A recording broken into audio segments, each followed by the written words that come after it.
Kembali lagi bersama saya Tigor Otadan. Buat teman-teman, sahabat semua, saudara-saudara semua, saya selalu berdoa buat kalian semoga lancar segalanya, diberikan kesehatan, bahkan dipermudahkan segala apapun urusannya.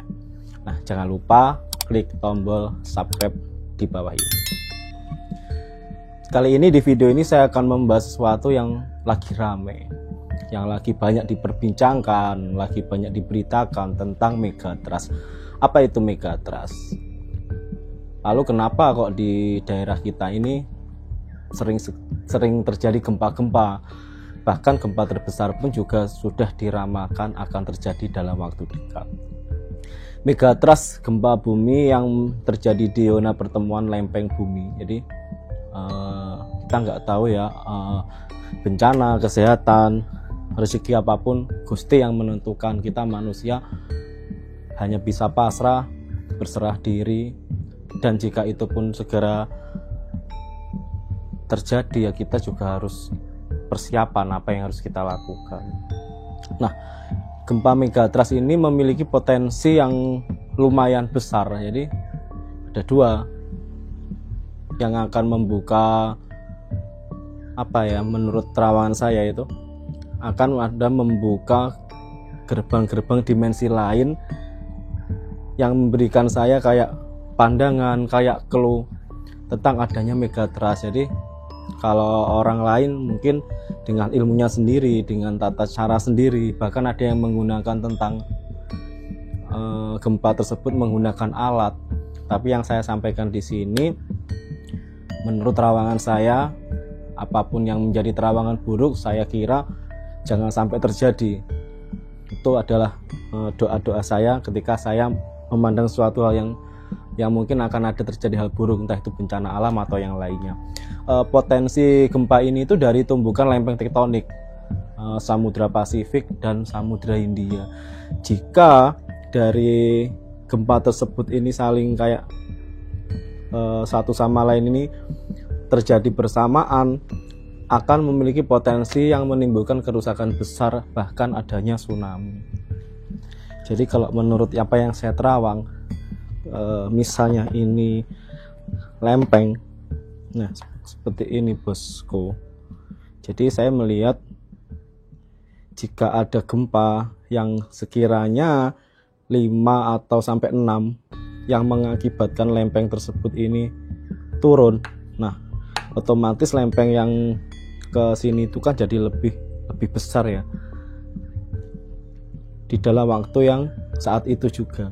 Nah, kita nih harus siap-siap ketika lempeng ini jatuh dengan gempa yang mungkin lebih besar lagi. Yang bermasalah adalah lempeng yang ini, yang paling bawah. Pasti pergerakannya ini lebih besar, lebih dampaknya pun juga lebih besar. Makanya yang saya peragakan ini seperti ini. Jadi dalam waktu terdekat, misalnya di lokasi mana ya, nanti akan saya spill menurut terawangan saya, akan terjadi gempa besar itu seperti ini. Ini yang mengakibatkan megatrust. Nah, seperti itu. Pergerakan lempengnya pun juga lebih besar. Terus gini, zona bahaya dalam terawangan saya yang dalam waktu dekat itu ada 3. Yang satu Selat Sunda, terus daerah Mentawai, sama ada clue-nya lagi ini cuma clue, ini cuma terawangan, semoga hal buruk tidak terjadi. Jadi bukan kita ini untuk nakut-nakuti, tapi kita untuk waspada. Jika ada gempa besar ini kita harus ngapain? Di daerah yang clue-nya itu ikan pesut. Tuh. Terus gini, jika salah satu gempa itu besar, misalnya di daerah yang tiga saya sebutkan tadi terjadi ya, salah satu pecah gitu ya, itu akan mengakibatkan naiknya air. Saya tidak tahu itu tsunami atau apa, yang cukup besar. Jika hal itu terjadi, itu Jakarta pun juga akan kena. Perhatikan di sekitar Jawa Barat. bisa jadi di Selat Sunda. Nah, tanda-tandanya itu tidak langsung gempa besar, jadi ada tanda-tandanya. Di dalam satu lokasi itu ada gempa yang lumayan gede ya. Dalam satu hari itu bisa terjadi 5 skala Richter berulang. Jadi tidak satu hari aja, tidak satu kali aja. Jadi dalam satu hari itu gempanya berulang, tapi tidak sekali. Jadi bisa 4 kali, bahkan 5 kali. Jadi ciri-cirinya seperti itu. Terus saya melihat ciri-ciri lagi akan munculnya ikannya ini unik, semacam ikan lumba-lumba, tapi saya tidak tahu apakah lumba-lumbanya ini lumba-lumba dengan jenis berbeda atau jenis langka. Itu akan muncul di sekitar laut daerah situ yang saya sebutkan tadi, entah di Selat Sundanya atau di daerah Mentawainya. Jadi ada satu ikan yang unik, jadi sejenis lumba-lumba, tapi saya tidak ngerti itu jenis lumba-lumba langka atau apa. Dia akan naik, dia akan menampakkan dirinya. Bukan ikan pesut, beda lagi. Terus aku lihat beberapa wilayah itu kayak Jawa Timur itu juga masuk di terawangan saya. Jawa Timur itu kalau saya menerawang sekitar 6,7 gempanya. Terus Jateng itu yang saya terawang sekitar 7,5. Terus Sulawesi itu 8,6 prediksi saya. Prediksi saya seperti itu. Bisa meleset. Apakah lebih tinggi? Ya kalau saya berharap misalnya itu terjadi tidak begitu besar. Terus saya lihatnya di Selat Sunda itu kurang lebih 7. Terus saya melihat lagi di Mentawai, ini yang agak besar, entah di terawangan saya ini 8, berapa, jadi lebih mendekati ke 8,8 atau 8,7 itu yang saya terawang. Terus saya lihat lagi di daerah ini Nias itu juga ada yang agak gede. Jadi dalam satu hari itu gempanya itu beruntungnya itu besar, antara 6, 7 ke 8. Terus ada lagi yang saya lihat di sini, daerah yang pernah terjadi tsunami. Itu juga ada gempa besar dalam berurutan di dalam satu hari selama 1 minggu berturut. Jadi yang saya terawang itu. Terus ada lagi tambahan yang dikodekan ke pikiran saya, daerah Sumatera itu sekitar 8, berapa gitu. Kalau saya melihatnya 8,5, tapi semoga aja semua baik-baik saja. Jadi kan saya dari awal sudah memberikan tahu bahwa apapun yang saya terawang ini, jika itu hal buruk jangan sampai terjadi. Tapi kita sebagai manusia tidak ada salahnya jika kita ini kayak waspada.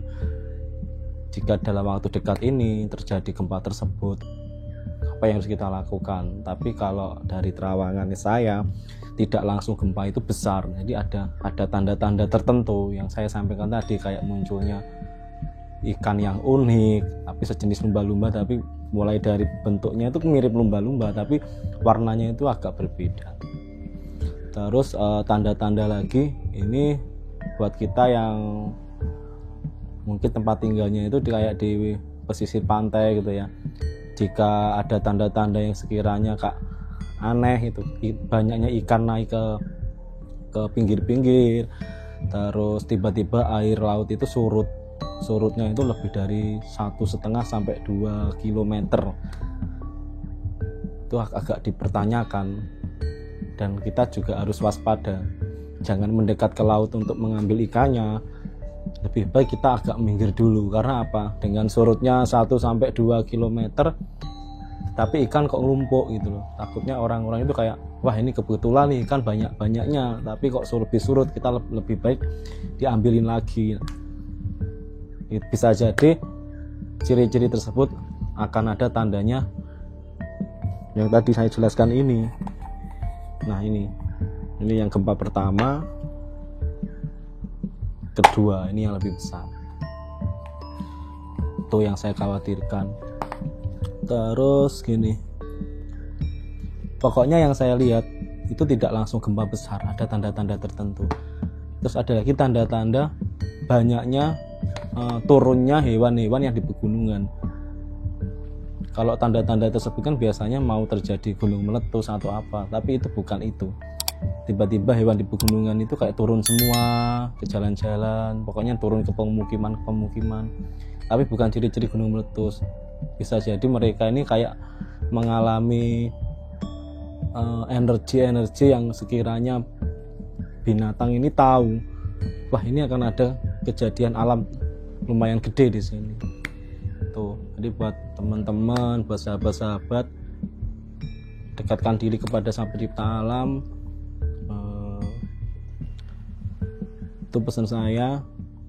Terus jika kita yang bertempat tinggal di area-area kayak yang rawan gempa, jadi misalnya kita punya berkas-berkas yang berharga itu disimpan jadi satu, jadi kalau ada apa-apa kita bisa langsung bawa berkas tersebut. Misalnya kayak harta benda yang sekiranya penting, surat-surat penting, itu jangan ditaruh berceceran, jadi kita lebih cepat untuk mengamankannya. Itu yang saya lihat tentang Megatrust. Kalau dari orang-orang lain kayak memberikan peringatan akan terjadi dalam waktu dekat gitu, ada potensi. Cuma kita ini nggak ngerti ya kurun waktunya, apakah 1 tahun yang akan datang atau 2 tahun yang akan datang. Bahkan Megatrust ini juga sering diperingatkan kepada kita ini, bahkan setiap tahunnya ada peringatan seperti ini. Cuma yang kali ini itu sangat berbeda sekali, bahkan lebih ke hampir mau ini tadi. Tuh. Ya semoga tidak terjadi apapun itu. Kita kembalikan lagi ke diri kita masing-masing bahwa semuanya adalah kehendak Tuhan. Cukup sekian podcast dari saya tentang Megatrust. Jadi saya pun pribadi tidak untuk menakut-nakuti. Misalnya tadi saya menyebutkan kayak beberapa daerah, bahkan saya kasih kisi-kisinya, ada angka-angkanya berapa skala itu. Ya itu cuma buat pandangan saja, buat kita lebih waspada, lebih hati-hati. Saya Tigor Otadan, saya undur diri dulu. Mungkin saya sambung lagi ke podcast saya selanjutnya. Jadi buat teman-teman jangan lupa klik tombol subscribe.